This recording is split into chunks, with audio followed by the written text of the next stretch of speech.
ಶ್ರೀ ಗುರುಭ್ಯೋ ನಮಃ. ಹರಿ ಓಂ. ಶ್ರೀಮಾತೆ ಶ್ರೀ ಶಾರದಾ ದೇವಿಯವರನ್ನು ಓರ್ವ ಭಕ್ತೆ ತನ್ನ ಮಗನ ಮದುವೆಯ ಬಗ್ಗೆ ಅವರ ಅಭಿಪ್ರಾಯ ಏನು ಎಂದು ಪ್ರಶ್ನಿಸುತ್ತಾಳೆ. ಶ್ರೀಮಾತೆಯವರು ಉತ್ತರಿಸುತ್ತಾರೆ, ಅತ್ಯಂತ ಉನ್ನತ ಮಟ್ಟದಲ್ಲಿರುವವರು ಮಾತ್ರವೇ ಸನ್ಯಾಸ ತೆಗೆದುಕೊಂಡು ಎಲ್ಲ ಬಂಧನಗಳಿಂದ ಪಾರಾಗಬಲ್ಲರು. ಇನ್ನು ಕೆಲವರು ಇರುತ್ತಾರೆ, ಅವರು ಹುಟ್ಟಿರುವುದೇ ಪ್ರಪಂಚವನ್ನು ಒಂದಿಷ್ಟು ರುಚಿ ನೋಡುವುದಕ್ಕೆ. ಆದ್ದರಿಂದ ಈ ಪ್ರಪಂಚದ ಭೋಗಗಳನ್ನೆಲ್ಲ ಅವರು ಮುಗಿಸಿಕೊಂಡು ಬಿಡಬೇಕು. ನಾನು ಹೇಳುತ್ತೇನೆ ಕೇಳು, ಅವನು ಮದುವೆ ಮಾಡಿಕೊಂಡು ಈ ಜನ್ಮದಲ್ಲೇ ಭೋಗಗಳನ್ನೆಲ್ಲ ಅನುಭವಿಸಿ ಬಿಡಲಿ. ಇಲ್ಲದೆ ಹೋದರೆ ಅವನ ಮನಸ್ಸಿನ ಮೂಲೆಯಲ್ಲಿ ಅಡಗಿಕೊಂಡಿರುವ ಆಸೆಗಳಿಗೆ ಅವನು ಯಾವಾಗ ಬಲಿಯಾಗುತ್ತಾನೋ ಯಾರಿಗೆ ಗೊತ್ತು. ಆದರೆ ಒಂದು ವಿಷಯವನ್ನು ನಿಶ್ಚಯವಾಗಿ ತಿಳಿದುಕೋ, ಶ್ರೀರಾಮಕೃಷ್ಣರು ಕಾಪಾಡುತ್ತಿರುವವರೆಗೆ ಅವನು ಬೀಳುವ ಸಂಭವವೇ ಇಲ್ಲ. ಈ ವಿಚಾರದಲ್ಲಿ ಮಾತ್ರ ನೀನು ಏನೂ ಚಿಂತೆ ಮಾಡಬೇಕಾಗಿಲ್ಲ. ನಾನು ಅವನಿಗೆ ಮಂತ್ರದೀಕ್ಷೆ ಕೊಟ್ಟಿದ್ದೇನೆ. ಈ ಮಂತ್ರ ನನಗೆ ಶ್ರೀರಾಮಕೃಷ್ಣರಿಂದಲೇ ಸಿಕ್ಕಿದ್ದು.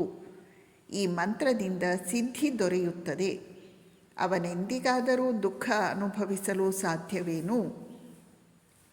ಇಲ್ಲಿ ಶ್ರೀಮಾತೆಯವರು ಮುಖ್ಯವಾಗಿ ಹೇಳುತ್ತಿರುವ ವಿಚಾರ, ಶ್ರೀರಾಮಕೃಷ್ಣರು ಕಾಪಾಡುತ್ತಿರುವವರೆಗೆ ಒಬ್ಬ ವ್ಯಕ್ತಿ, ಅವನು ಸನ್ಯಾಸಿಯಾಗಿರಲಿ ಗೃಹಸ್ಥನಾಗಿರಲಿ, ಅವನಿಗೆ ಅಪಾಯ ಇಲ್ಲ. ಭಗವಂತ ನಮ್ಮನ್ನು ಕಾಪಾಡಬೇಕಾದರೆ ನಾವು ಅವನಲ್ಲಿ ಶರಣಾಗಿರಬೇಕು.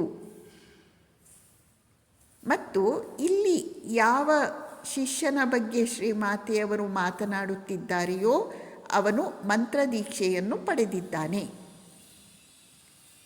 ಗುರುಗಳಿಂದ ಮಂತ್ರದೀಕ್ಷೆಯನ್ನು ಪಡೆದುಕೊಂಡ ಮೇಲೆ ಆ ಮಂತ್ರ ನಮ್ಮನ್ನು ಕಾಪಾಡುತ್ತದೆ, ರಕ್ಷಿಸುತ್ತದೆ. ಆ ಮಂತ್ರದಿಂದ ನಮಗೆ ಸಿದ್ಧಿ ಲಭಿಸುತ್ತದೆ. ಅಂತಹ ವ್ಯಕ್ತಿ ದುಃಖಕ್ಕೆ ಒಳಗಾಗಲು ಸಾಧ್ಯ ಇಲ್ಲ. ಬಹಳ ಸುಂದರವಾದ ಬೋಧನೆ. ಇನ್ನೊಮ್ಮೆ ಇನ್ನೋರ್ವ ಯುವಕ, ಅವನಿಗೆ ಸನ್ಯಾಸಿಯಾಗಲು ತನಗೆ ಯೋಗ್ಯತೆ ಇಲ್ಲ ಎಂದು ಅನ್ನಿಸುತ್ತಿದೆ, ಆದರೆ ಮದುವೆಯಾಗಲಿಕ್ಕೆ ಹಿಂಜರಿಕೆ, ಏನೋ ಆತಂಕ. ಅವನಿಗೆ ಶ್ರೀಮಾತೆಯವರು ಭರವಸೆ ತುಂಬುತ್ತಾ ಹೇಳುತ್ತಾರೆ, ಮದುವೆ ಮಾಡಿಕೊಂಡು ಒಳ್ಳೆಯ ಜೀವನ ನಡೆಸಲು ಏಕೆ ಸಾಧ್ಯವಿಲ್ಲ? ಎಲ್ಲವೂ ಮನಸ್ಸಿನಲ್ಲಿದೆ.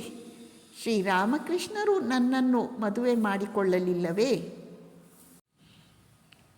ಇಲ್ಲಿ ಶ್ರೀಮಾತೆಯವರು ನಮ್ಮ ಜೀವನ ಸತ್ವಶಾಲಿಯಾಗಿರಬೇಕು, ಒಳ್ಳೆಯದಾಗಿರಬೇಕು. ಗೃಹಸ್ಥನಾಗಿರಲಿ ಸನ್ಯಾಸಿಯಾಗಿರಲಿ ಅದು ಮುಖ್ಯವಲ್ಲ, ಭಕ್ತಿ ವೈರಾಗ್ಯದಿಂದ ಕೂಡಿರಬೇಕು ಎಂಬ ಅಂಶದ ಕಡೆಗೆ ನಮ್ಮ ಗಮನವನ್ನು ಸೆಳೆಯುತ್ತಿದ್ದಾರೆ. ನಮಸ್ಕಾರ.